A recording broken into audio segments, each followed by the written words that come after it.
So in this video, this is our first video of our 12th unit. This is going to be over some basic properties.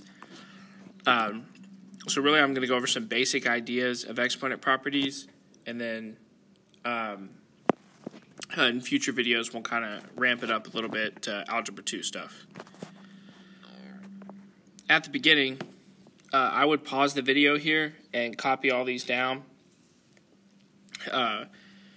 So we've got the first property, which just says if we're multiplying two things together, so like x squared times x to the third, something like that. If we're multiplying things, we add their exponents together. The second property is the opposite. So if we're dividing two things with exponents, and they're the same base, so they have to be the same base. If we're dividing, we're going to subtract their exponents. A to the negative m, the third one, a negative exponent just means that that piece of the fraction is in the wrong spot. So this one's important, so let me write a couple things. So if we have like x to the negative 2, that's really 1 over x squared. Let's say we had 1 over x to the negative 5, that's really x to the 5th. So a negative exponent just means that whatever that piece of the fraction is, it is in the wrong location. So if it's in the numerator with a negative exponent, bring it down to the denominator. If it's in the denominator with a negative exponent, move it up to the numerator. The fourth one, the top one on the right side, is if we have an exponent raised to another exponent. So if we have like x squared cubed. So if we have like x squared cubed, so if we have an exponent raised to another exponent, we multiply our exponent. So x squared cubed is just 2 times 3, so it's x to the 6th. The one below that is kind of silly, but it's true. So anything to the 0 power is just 1. So 5 to the 0, 10 to the 0, x to the 0, anything to the 0 power just gives us 1, because it's the multiplicative identity. The last one is the radical property. I'm not going to get into that in this video. The next video, 12.2, it's 20 minutes, but we'll survive. That video discusses the radical property at length. So I'm just write it down for now, but we'll use it in the next video. So now some examples that have some numbers, some tangible things we can write down. So the first one, we have x to the 5th times x to the 3rd. So x to the 5th times x to the 3rd, that's our first property. So we just add. What? My pen's not working. There we go. We add, so it's x to the 8th. The one right below it, we have x to the 10th divided by x to the 4th. So when we're dividing things with exponents, we subtract. So 10 minus 4 is 6. The next one, x to the negative 3 over y squared.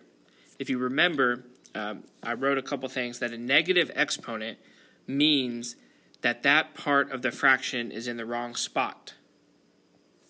So since I have x to the negative 3, that means that I need to move x to the 3rd to the denominator. So a negative exponent means it's in the wrong place in the fraction. So we need to take x to the negative 3 in the numerator, move it down to the denominator, and make it positive. So instead of x to the negative 3, we have x to the positive 3 in the denominator. Since there's nothing left up there in the numerator, I moved the only thing up there down. So since there's nothing left, we need to add a 1 as a placeholder. So this one, the a to the 12b cubed example, is as bad as it's going to get for now. In class, most of what we'll see is going to look something like this, where it's kind of a bunch of different properties in one instead of one at a time. So here, when we're simplifying stuff like this, we want to simplify the numerator first, then the denominator. So do them separately, and then we'll simplify at the end. So in the numerator, I have a to the 12th in the first parentheses, but in the second parentheses, I have nothing to add a to the 12th with. So a to the 12th is just going to move over. I have b to the 3rd and b to the 8th. So we're only going to be combining things that have the same base. So b to the 3rd and b to the 8th, that 6 is not related to this yet. So b3 times b8, when we multiply, we add our exponent. And then last, the 6 I have nothing to combine with in the numerator, so the 6 stays. You can write it at the end, but traditionally the numbers go in front. Now the denominator. So the denominator is important, so I'm going to do it over here. So when we have something squared like this, the squared needs to go to both pieces. So since it's 2a to the 8th squared, that is 2 squared times a to the 8th squared. Both things are being squared. 2 squared we know is 4. A to the 8th squared, when we have an exponent raised to another exponent, we multiply the exponents. So we end up with 4a to the 16th when we're simplifying our denominator. And now, now we just see what can we simplify here. So can we simplify 6 over 4? And the answer is yes.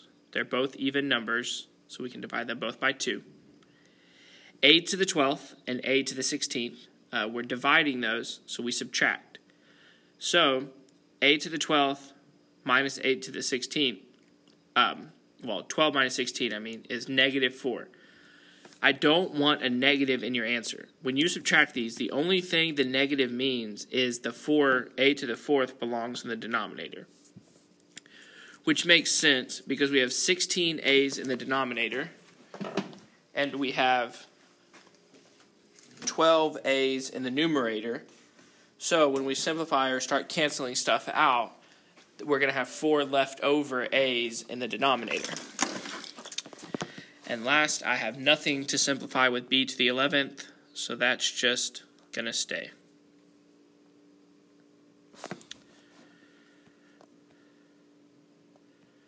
This last one, we have this big equation. We have 100 a to the 156th power times b to the 114th power.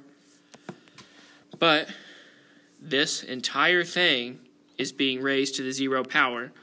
And I just showed you that property that if something is being raised to the 0 power, it's 1.